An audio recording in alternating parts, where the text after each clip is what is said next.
All right, my brother, we're back with some crazy shit from around the world. We're going back up. We're going to space. So we got really space. Back at it. DJ Rocswell and Soze did it. Chris from around the world. We're back in this space. God damn it. Lucky my recording studio is called a spaceship. Exactly. I'm used to it. Yeah. Talk to me, Soze. What's going on in space? Okay, so this week, SpaceX finally launched their Polaris Dawn mission. Polaris Dawn mission.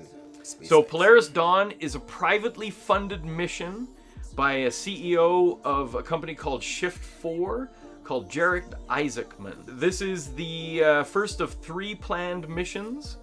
He's actually going in space for real? He's actually going in space for real. So you remember last time we were talking about the Starliner. Yes. Okay? And that was Boeing's first attempt to get a crew up to the space station. They got them halfway.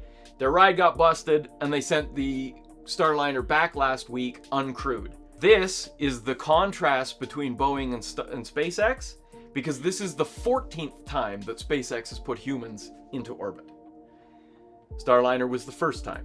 So that's how far ahead SpaceX is. Scott Poteet, Sarah Gillis, and Anna Menon flew an elliptical orbit that took them 1,400 kilometers away from Earth, which is the farthest that anyone has been away from Earth since the NASA Apollo program.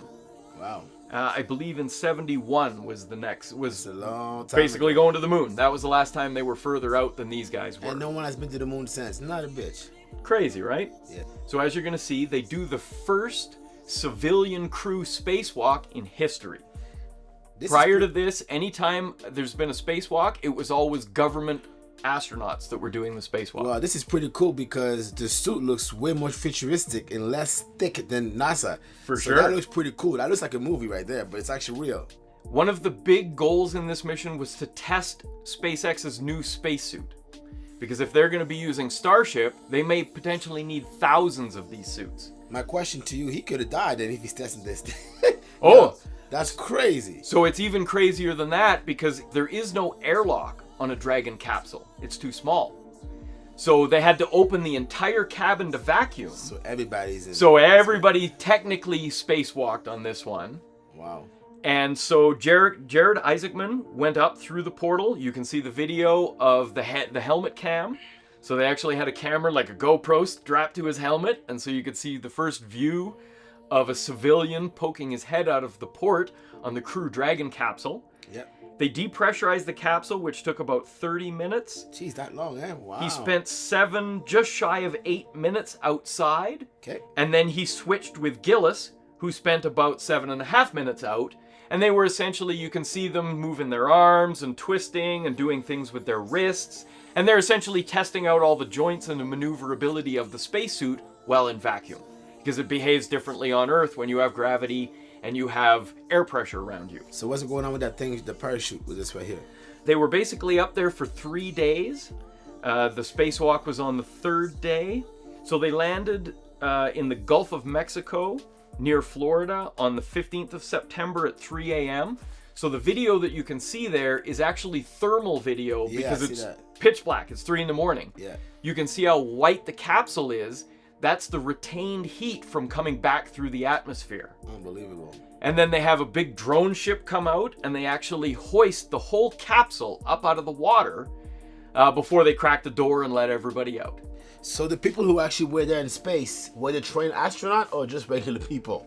All of these people, Jared Isaacman in particular, has flown test aircraft. Okay. He's a pilot.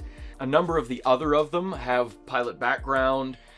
They've all been trained to some degree for space and this mission because it is actually a highly risky mission. It is. That's you could die. You're testing a spacesuit that has literally never been tried in vacuum like this. And my other question, are they getting paid for this? I'm assuming yes. Oh, they certainly get paid. Jared Isaacman won't be getting paid because he's the one that footed the bill for this. Jared Isaacman is paying for the entire Polaris Dawn mission. So my question, is he a billionaire or a multimillionaire? Jared Isaacman is the CEO of Shift4. He's also done a number of other test flights on things. Currently, I think his net worth is about $1.9 billion. So he's a pilot who became a billionaire. Yes. My other question, how much did it cost? What was the bill for that whole mission? This is the first of 3 funded private trips by Isaacman. Yes. He refused to say how much he's paying for the missions, Smart man. but they believe that the cost of it has to be in the hundreds of millions of dollars. Wow. Based on Crew Dragon's roughly $55 million per seat.